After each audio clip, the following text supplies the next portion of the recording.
مسلمانوں کو دشمن کے زخمیوں اور قیدیوں سے جو ہتھیار اور گھوڑے ملے ان کے علاوہ 6000 عورتیں اور بچے، 24,000 اونٹ، 40,000 بکریاں اور بے شمار چاندی ہاتھ لگی۔ مسلمانوں نے جنگ جیت لی تھی، لیکن رسول اللہ صلی اللہ علیہ وآلہ وسلم نے فیصلہ کیا کہ مالک بن عوف کو مہلت نہیں دی جائے گی کہ وہ سستا سکے اور اپنی فوج کو منظم کر سکے۔ آپ صلی اللہ علیہ وآلہ وسلم نے دراصل سانپ کا سر کچلنے کا فیصلہ کر لیا تھا۔ آپ صلی اللہ علیہ وآلہ وسلم کے حکم سے مال غنیمت آئی ہوئی عورتیں، بچے، مویشیوں اور دیگر مال کو ایک دستے کے ساتھ جعرانہ بھیج دیا گیا۔ اگلے حکم تک انہیں جعرانہ میں ہی رہنا تھا۔ دوسرے دن رسول اکرم صلی اللہ علیہ وآلہ وسلم کے حکم سے اسلامی فوج طائف کی طرف پیش قدمی کر گئی، جہاں بڑی خونریز جنگ کی توقع تھی۔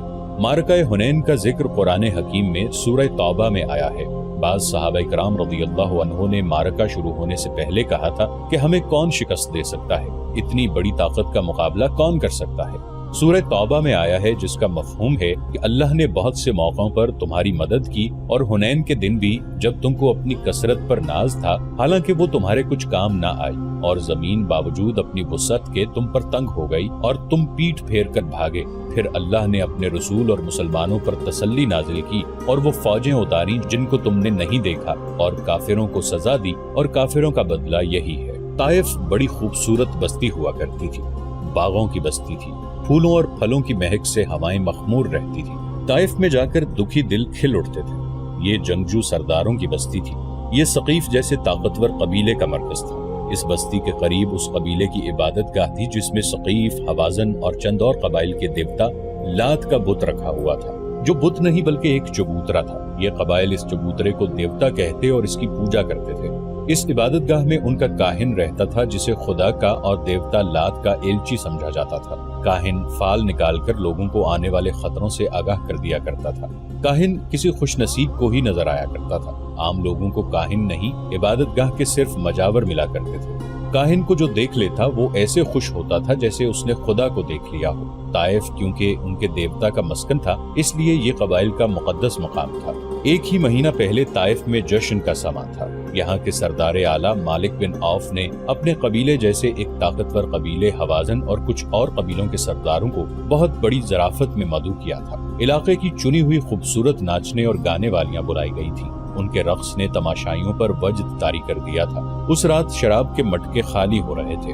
اس رات اہل ثقیف اور اہل حوازن نے عہد کیا تھا کہ وہ مکہ پر اچانک حملہ کر کے رسول اکرم صلی اللہ علیہ وآلہ وسلم اور مکہ کے تمام مسلمانوں کو ہمیشہ کے لیے ختم کر دیں گے۔ ان قبائل کے ایک ضعیف العمر سردار درید بن السمہ نے کہا تھا، اٹھو اور لات کے نام پر حلف اٹھاؤ کہ ہم محمد اور اس کے تمام پیروکاروں کو جنہوں نے مکہ کے تمام بت توڑ ڈالے ہیں ختم کر کے اپنی عورتوں کو منہ دکھائیں گے۔ مالک بن عوف جس کی عمر ابھی 30 سال تھی جوش سے پھٹا جا رہا تھا۔ اس نے کہا تھا کہ قبائل کا متحدہ لشکر مکہ میں مسلمانوں کو بے خبری میں جا دبوچے گا۔ اس رات مالک بن عوف، درید بن سمہ اور دوسرے قبیلوں کا سردار کاہن کے پاس گئے۔ کاہن سے انہوں نے پوچھا تھا کہ وہ مکہ کے مسلمانوں کو بے خبری میں دبوچ سکیں گے اور کیا ان کا اچانک اور غیر متوقع حملہ مسلمانوں کو گھٹنوں بٹھا سکے گا۔ کاہن نے انہیں یقین دلایا تھا کہ دیوتا لات نے انہیں آشیرواد دی ہے۔ کاہن نے بڑے وثوق سے کہا تھا کہ مسلمانوں کو اس وقت پتہ چلے گا جب تمہاری تلواریں انہیں کاٹ رہی ہوں گی۔ اب ایک ہی ماہ بعد طائف کا حسن اداس تھا، بستی کے ماحول پر خوف و ہراس طاری تھا۔ اپنے دیوتا لات کے آشیرواد سے اور کاہن کی یقین دہانی سے ثقیف، حوازن اور دیگر قبائل کا جو لشکر مکہ پر حملہ کرنے گیا تھا وہ مکہ سے دور حنین کے مقام پر مسلمانوں کے ہاتھوں پٹ کر اور تتر بتر ہو کر واپس آ رہا تھا۔ بھاگ کے آنے والوں میں پیش پیش اس متحدہ لشکر کا سالار اعلیٰ، جواں سال اور جوشیلا سردار مالک بن عوف تھا۔ وہ سب سے پہلے اسی لیے طائف پہنچا تھا کہ شہر کے دفاع کو مضبوط بنا سکے۔ مسلمان رسول اکرم صلی اللہ علیہ وآلہ وسلم کی قیادت میں طائف کی طرف بڑھے آ رہے تھے۔ طائف کے لوگوں، طائف کی گلیوں میں گھبرائی سی آوازیں اٹھ رہی تھیں۔ مسلمان آ رہے ہیں، شہر کا محاصرہ ہوگا، تیار ہو جاؤ، اناج اور کھجوریں اکٹھی کر لو، پانی جمع کر لو۔ سب سے زیادہ گھبراہٹ مالک بن عوف پر طاری تھی۔ اسے طائف ہاتھ سے جاتا نظر آ رہا تھا۔ اسے شکست اور پسپائی کی چوٹ تو پڑی ہی تھی، سب سے بڑی چوٹ اس پر یہ پڑی کہ وہ جب شہر میں داخل ہوا تو عورتوں نے اس کی بہادری اور فتح کے گیت گانے کی بجائے اسے نفرت کی نگاہوں سے دیکھا تھا، اور اس کے لشکریوں کو بعض عورتوں نے تانے بھی دیے تھے۔ بیویاں اور بیٹیاں کہاں ہیں جنہیں تم ساتھ لے گئے تھے؟ عورتیں لشکریوں سے طنزیہ لہجے میں پوچھ رہی تھیں۔ بچے بھی مسلمانوں کو دے آئے ہو؟ یہ بھی ایک تانا تھا جو عورتیں انہیں دے رہی تھیں۔ مالک بن عوف نے اپنے سامنے اپنے نائب سالاروں اور کمانداروں کو بٹھا رکھا تھا اور انہیں بڑی تیز تیز بولتے ہوئے کہہ رہا تھا کہ دوسرے قبیلوں کو بھی شہر میں لے آؤ، مسلمان آ رہے ہیں۔ مالک بن عوف نے ذرا سا بھی آرام نہ کیا، آتے ہی طائف کا دفاع مضبوط کرنے میں لگ گیا۔ اس کے نائب کماندار اور قاصد پسپا ہو کر آنے والوں کو اکٹھا کرنے میں لگے ہوئے تھے۔ آدھی رات تک وہ تھک کر چور ہو چکا تھا۔ اس نے اپنی سب سے زیادہ حسین اور چہیتی بیوی کو اپنے پاس بلایا۔ وہ آ گئی۔ کیا آپ نے حلف نہیں اٹھایا تھا کہ محمد اور اس کے تمام پیروکاروں کو جنہوں نے مکہ کے بت توڑ ڈالے ہیں ختم کر کے اپنی عورتوں کو منہ دکھائیں گے؟ بیوی نے اسے کہا، آپ فتح کی بجائے ماتھے پر شکست کا داغ لے کر آئے ہیں۔ آپ کے حلف اور عہد کے مطابق میرا وجود آپ پر حرام ہے۔ تم میری بیوی ہو۔ مالک بن عوف نے غصے سے کہا، میری حکم عدولی کی جرت نہ کرو، میں بہت تھکا ہوا ہوں اور میں بہت پریشان ہوں۔ مجھے اس وقت تمہاری ضرورت ہے، تم میری سب سے پیاری بیوی ہو، آپ کو میری ضرورت ہے۔ بیوی نے کہا، لیکن مجھے ایک غیرت مند مرد کی ضرورت ہے۔ مجھے اس مالک بن عوف کی ضرورت ہے جو یہاں سے عہد کر کے نکلا تھا کہ مسلمانوں کو مکہ کے اندر ہی ختم کر کے واپس آئے گا۔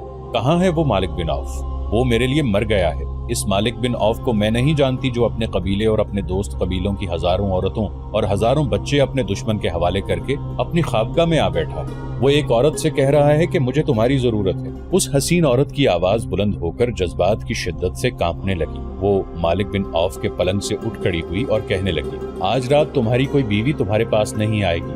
آج رات تمہاری کسی بیوی کو ان عورتوں کی آہیں اور فریادیں چین سے سونے نہیں دیں گی جو مسلمانوں کے قبضے میں ہیں۔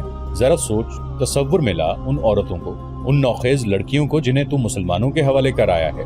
وہ اب مسلمانوں کے بچے پیدا کریں گی، بچے جو ان کے قبضے میں ہیں وہ مسلمان ہو جائیں گے۔ مالک بن عوف تو خطروں میں کود جانے والا خود سر آدمی تھا۔ اس نے اپنے بزرگ اور میدان جنگ کے مجھے ہوئے استاد درید بن السمہ کی پند و نصیحت کو ٹھکرا دیا تھا کہ وہ عقل و ہوش سے کام لے اور جوانی کے جوش و خروش پر قابو پائے۔ اب وہی مالک بن عوف اپنی بیوی کے سامنے یوں سر جھکائے بیٹھا تھا جیسے دہکتے ہوئے انگاروں پر کسی نے پانی چھڑک دیا ہو۔ اس کی مردانگی ختم ہو چکی تھی۔ تمام مسلمانوں کو ختم کرنے گئے تھے مالک۔ بیوی اب اس طرح بولنے لگی جیسے اس کی نگاہوں میں اتنی جری اور بہادر شوہر کا احترام ختم ہو چکا ہو۔ وہ کہہ رہی تھی، مسلمانوں کو ختم کرتے کرتے تم مسلمانوں کی تعداد میں اضافہ کر آئے ہو۔ کاہن نے کہا تھا کہ کون کاہن؟ بیوی نے اس کی بات کاٹتے ہوئے کہا، وہ جو مندر میں بیٹھا فالیں نکالتا رہتا ہے۔ تم جیسے آدمی اپنی قسمت اپنے ہاتھ میں رکھا کرتے ہیں اور اپنی قسمت اپنے ہاتھوں بنایا اور بگاڑا کرتے ہیں۔ تم نے کاہن سے پوچھا نہیں کہ اس کی فال نے جھوٹ کیوں بولا ہے؟ مالک بن عوف اٹھ کھڑا ہوا، اس کی سانسیں تیزی سے چلنے لگی، اس کی آنکھوں میں خون اترنے لگا۔ اس نے دیوار کے ساتھ لٹکتی ہوئی تلوار اتاری اور بیوی سے کچھ کہے بغیر باہر نکل گیا۔ طائف میں رات تو آئی تھی لیکن وہاں کی سرگرمیاں اور بھاگ دوڑ دیکھ کر دن کا گمان ہوتا تھا۔ باہر سے خبریں آ رہی تھیں کہ مسلمان طائف کی طرف بڑی تیزی سے بڑھتے چلے آ رہے ہیں۔ لوگ دفاعی تیاریوں میں مصروف تھے۔ سب سے بڑا مسئلہ خوراک اور پانی کا تھا۔ بہت سے لوگ پانی جمع کرنے کے لیے حوض بنا رہے تھے۔ مالک بن عوف ان سرگرمیوں کے شور و غل سے گزرتا چلا جا رہا تھا۔ لوگ اتنے مصروف تھے کہ کسی کو پتہ ہی نہ چلا کہ ان کے درمیان سے ان کا سالار اعلیٰ گزر گیا ہے۔ عبادت گاہ میں وہ کاہن جس نے کہا تھا کہ ثقیف اور حوازن مسلمانوں کو مکہ میں بے خبری میں جا لیں گے، گہری نیند سویا ہوا تھا۔ اسے جگانے کی کوئی جرت نہیں کر سکتا تھا۔ وہ عبادت گاہ کے کسی اندرونی حصے میں سویا ہوا تھا۔ عبادت گاہ کے مجاور بیرونی کمرے میں سوئے ہوئے تھے۔ انہیں کسی کے قدموں کی آہٹ سنائی دی۔ یہ ان کے فرائض میں شامل تھا کہ کاہن کے کمرے تک کسی کو پہنچنے نہ دیں۔ 2-3 مجاور اٹھ کر باہر آ گئے۔ ایک کے ہاتھ میں مشل تھی۔ مالک بن عوف، ایک مجاور نے مالک کے راستے میں آ کر کہا، کیا قبیلے کا سردار نہیں جانتا کہ اس سے آگے کوئی نہیں جا سکتا؟ ہم سے بات کر مالک بن عوف، اور کیا تم نہیں جانتے کہ ایک سردار کا راستہ روکنے کا نتیجہ کیا ہو سکتا ہے؟ میں کاہن کے پاس جا رہا۔ کاہن کے قہر کو سمجھ مالک، ایک اور مجاور نے کہا، کاہن جو اس وقت تک تمہیں سویا ہوا نظر آئے گا وہ لات کے حضور گیا ہوا ہے۔ اس حالت میں اس کے پاس جاؤ گے تو؟ مالک بن عوف ایسی ذہنی کیفیت میں تھا جس نے اس کے دل سے کاہن کا تقدس اور خوف نکال دیا تھا۔ ایک تو وہ بہت بری شکست کھا کر آیا تھا، دوسرے اس کی بیوی نے اسے دھتکار دیا تھا جسے وہ دل و جان سے چاہتا تھا۔ اس نے مجاور کے ہاتھ میں پکڑے ہوئے مشل کے ڈنڈے پر ہاتھ مارا اور اس کے ہاتھ سے مشل چھین کر کاہن کے کمرے کی طرف چلا گیا۔ مجاور اس کے پیچھے دوڑا لیکن وہ کاہن کے کمرے میں داخل ہو گیا۔ کاہن مجاوروں کے شور سے جاگ اٹھا تھا۔ اپنے کمرے میں مشل کی روشنی دیکھ کر اٹھ بیٹھا۔ مالک بن عوف نے مشل دیوار میں اس جگہ لگا دی جو اسی مقصد کے لیے دیوار میں بنائی گئی تھی۔ مقدس کاہن، مالک بن عوف نے کہا، میں پوچھنے آیا ہوں کہ تمہاری شکست کا سبب کیا ہوا؟ کاہن نے اس کی بات پوری کرتے ہوئے کہا، کیا میں نے نہیں کہا تھا کہ ایک ہام کی قربانی دو؟ اور مقدس کاہن مالک بن عوف نے کہا، تم نے یہ بھی کہا تھا کہ ہام نہ ملے تو اپنے قبیلے سے کہو کہ اپنے خون اور اپنی جانوں کی قربانی دیں۔ تم نے کہا تھا کہ ہام کی تلاش میں وقت ضائع نہ کرنا۔ تم نے کہا تھا کہ مسلمان لڑنے کے لیے تیار نہیں ہوں گے۔ کیا تو اپنے دیوتا سے باز پرس کرنے آیا ہے کہ دشمن نے تمہیں شکست کیوں دی ہے؟ کاہن نے پوچھا، میں نے کہا تھا کہ پیٹھ نہ دکھانا۔ کیا تیرے لشکر نے پیٹھ نہیں دکھائی؟ تیرے لشکر میں تو اتنی سی بھی غیرت نہیں تھی کہ اپنی عورتوں اور بچوں کی حفاظت کرتا۔ میں پوچھتا ہوں تم نے کیا کیا؟ مالک بن عوف نے پوچھا، اگر سب کچھ ہمیں ہی کرنا تھا تو تم نے کیا کمال دکھایا؟ تم نے کیوں کہا تھا کہ مسلمانوں کو اس وقت پتہ چلے گا جب تمہاری تلواریں انہیں کاٹ رہی ہوں گی؟ کیا تم نے ہمیں دھوکہ نہیں دیا؟ کیا یہ درست نہیں کہ محمد سچا ہے جس نے تمہاری فال کو جھٹلا دیا ہے؟ اگر تم کاہن نہ ہوتے تو میں تمہیں قتل کر دیتا۔ اب طائف پر بہت بڑا خطرہ آ رہا ہے۔ کیا تم اپنے دیوتا کی بستی کو بچا سکتے ہو؟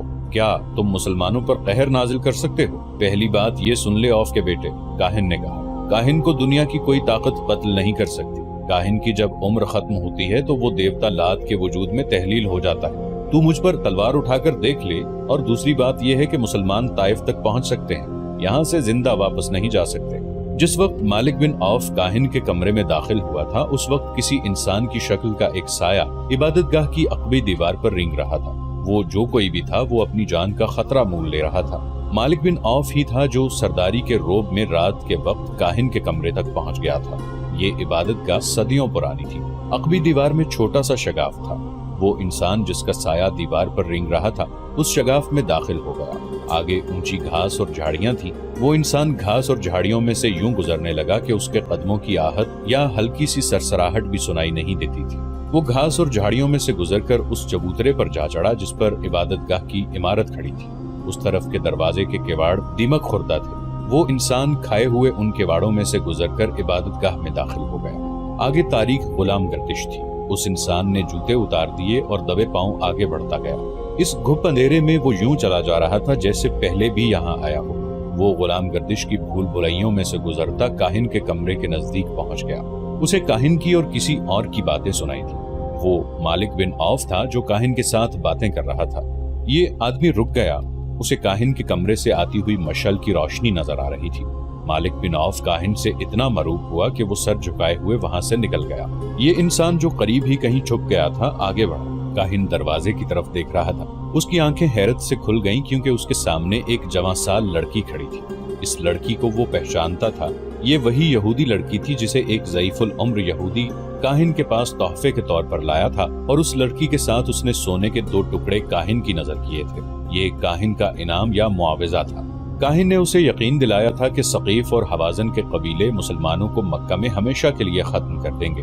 اس نے اس بوڑھے یہودی سے کہا تھا، دیوتا لات کا اشارہ کبھی غلط نہیں ہو سکتا۔ بوڑھا یہودی اس یہودی لڑکی کو کاہن کے پاس ایک رات کے لیے چھوڑ کر چلا گیا تھا۔ طائف میں وہ اس خوشخبری کا منتظر بیٹھا تھا کہ ثقیف، حوازن اور ان کے دوست قبیلوں نے اسلام کو مسلمانوں کے خون میں ڈبو دیا ہے، لیکن ہوا یہ کہ مالک بن عوف سر جھکائے ہوئے طائف میں داخل ہوا۔ پھر اس کے لشکری قدم گھسیٹتے ہوئے 2-2 4-4 کی ٹولیوں میں طائف آنے لگے۔ بوڑھے یہودی کی کمر عمر نے پہلے ہی دوہری کر دی تھی۔ مالک بن عوف کو شکست خوردگی کی حالت میں واپس آتے دیکھ کر اس کی کمر جیسے ٹوٹ ہی گئی ہو۔ اس کی کمر پر آخری تنکا اس یہودی لڑکی نے رکھ دیا جسے وہ انعام کے طور پر کاہن کے حوالے کر آیا تھا۔ میں حیران ہوں کہ تم جیسے جہاندیدہ بزرگ نے دھوکہ کھایا، لڑکی نے اسے کہا۔ مجھے اس مکروہ کاہن کے کسی ایک لفظ پر بھی یقین نہیں آ رہا۔ میں نے تمہارے حکم سے اپنی عصمت قربان کر دی، میرے حکم سے نہیں۔ بوڑھے یہودی نے کہا تھا، خدائے یہودا کے حکم سے تمہاری عصمت کی قربانی رائے گاہ نہیں جائے گی۔ یہودیوں میں یہ رواج عام تھا جو ابھی تک چلا آ رہا ہے کہ میدان جنگ میں آنے سے گریز کیا کرتے تھے۔ وہ ایسی چال چلتے تھے کہ اپنے دشمن کو آپس میں لڑا دیا کرتے تھے۔ اس کے لیے وہ دولت کے ساتھ ساتھ اپنی بیٹیوں کی عصمت بھی ایک کامیاب حربے کے طور پر استعمال کرتے تھے۔ یہودیوں کے معاشرے اور مذہب میں عصمت اور آبرو کی کوئی قدر و قیمت نہیں تھی، لیکن یہ لڑکی اپنی قوم سے بہت ہی مختلف ثابت ہوئی۔